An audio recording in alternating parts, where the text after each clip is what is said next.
Good evening dear students. पिछली class में हम लोगों ने सेल के पहले के जो प्रोसेस हैं, कैसे वो फूड और वाटर ट्रांसफ़र कैसे होते हैं इनके इनसाइड एंड आउटसाइड, इसके बारे में हमने पढ़ा था। प्लाज्मा मेम्ब्रेन का फंक्शन। अब सबसे इम्पॉर्टेंट सेकेंड फैक्टर आता है सेल वॉल। सेल वॉल जो होती है मेनली प्लांट सेल में होती हैं। मेनली आपको किस में मिलेगी? प्लांट सेल में। ये एनिमल सेल में एब्सेंट होती हैं, फाउंड इन प्लांट सेल। क्यों? और ये एक तरीके की रिजिड प्रोटेक्टिव कवरिंग होती है। रिजिड प्रोटेक्टिव कवरिंग होती है जो प्रोटेक्शन देती है प्लांट सेल को। इसके दरअसल बहुत सारे यूजेस हैं। दरअसल अगर एक प्लांट सेल इमेज बनाया जाए तो कुछ इस तरीके का होगा।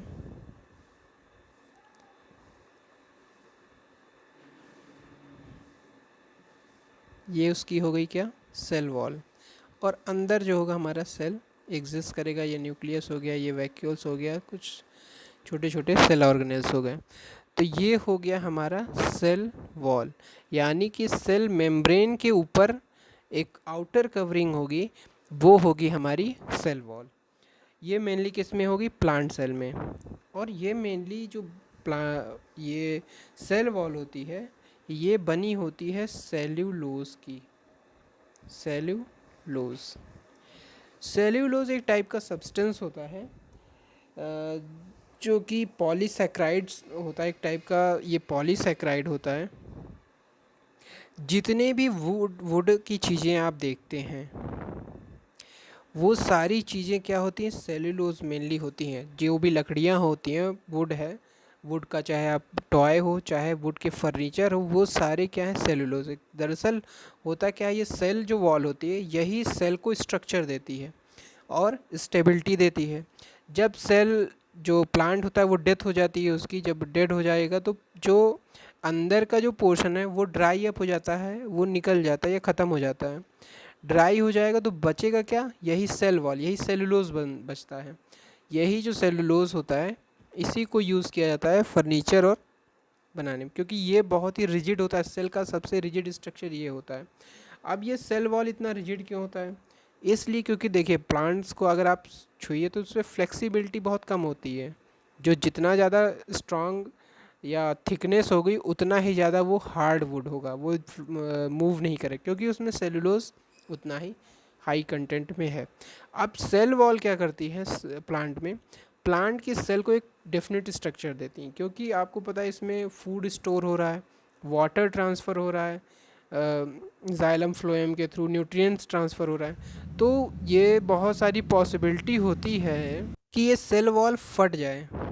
तो सेल वॉल को रप्चर होने से रोकने के लिए और उसको जो एक्सपेंशन है उसको एक फिक्स स्ट्रक्चर में बांधने के लिए ये सेल वॉल जो होती हैं ये बहुत ही रिजिड होती हैं।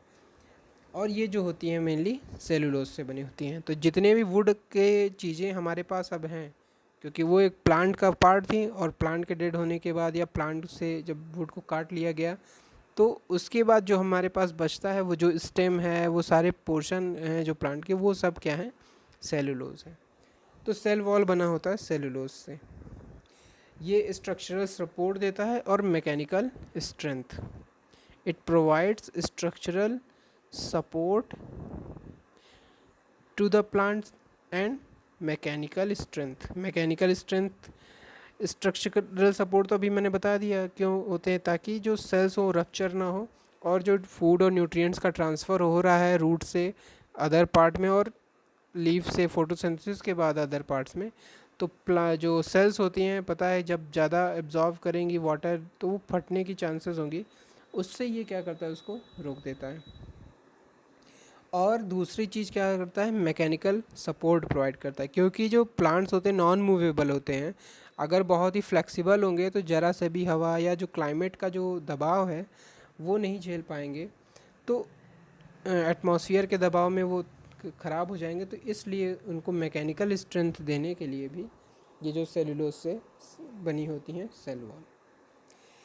अब ये जो थी यही सारे इसके फंक्शन में भी आप लिखेंगे कि ये एक डेफिनेट शेप प्रोवाइड करता है, provides definite shape. Second point इसका क्या है कि इंटरनल स्ट्रक्चर जो होते हैं प्लाज्मा मेम्ब्रेन को, इसको क्या करते हैं, प्रोटेक्ट करते हैं, प्रोटेक्ट इंटरनल स्ट्रक्चर। थर्ड चीज़ क्या है कि ये ऑस्मोटिक प्रेशर, जो अभी मैंने बताया था ऑस्मोटिक प्रेशर जनरेट होगा, उसको ये क्या करते हैं, रिस्ट्रिक्ट करते हैं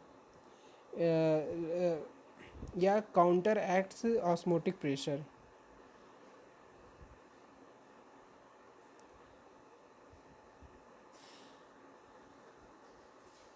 ऑस्मोसिस में आपने पढ़ा था, क्या था ऑस्मोसिस, याद है कि भूल गया? ऑस्मोसिस में हमने देखा था ना, फिर से एक बार पीछे वाला देख लीजिए। हाइपरटोनिक, ये सभी आइसोटोनिक सोल्यूशन, ये सभी हम देख रहे थे, जिसमें क्या था कि जो सेल्स से बाहर से higher concentration to low concentration water की मूव करता था। तो जब बी की तरफ जब वाटर जाएगा तो क्या होगा, ये जो सेल होगी छोटी सी होगी, ये वाटर कंटेंट जाने पे ये क्या हो जाएगी, एलोंगेट हो जाएगी या फूल जाएगी।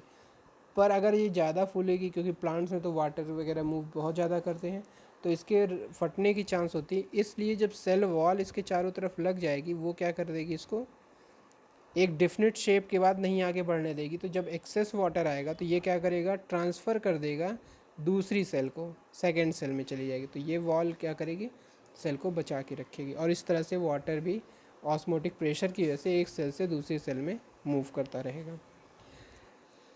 तो ये हो गया हमारा थर्ड फंक्शन। और ये दूसरी चीज़, ऐसा नहीं कि सेल वॉल एकदम से एक दीवार की तरह है, ये परमिएबल भी है। इसकी वजह से जो कंटेंट्स होते हैं ये सेल वॉल के थ्रू इजीली मूव कर सकते हैं, हाईली परमिएबल होती हैं। ठीक है, इस तरह से क्या है कि हम इसको देख सकते हैं। सेल वॉल जो है बहुत ही इम्पॉर्टेंट ऑर्गन है सेल का, और ये मेनली किस में प्रेजेंट है, हमारे प्लांट सेल में। इसको रिवाइज करिएगा। नेक्स्ट लेक्चर में हम लोग न्यूक्लियस के बारे में बात करेंगे, और पहले आप न्यूक्लियस के बारे में पढ़ लीजिए, सेल वॉल के बारे में पढ़ लीजिए, समझ में आ जाए तब मुझे बताइए, तब मैं अब आगे न्यूक्लियस का लेक्चर बनाऊंगा। Thank you.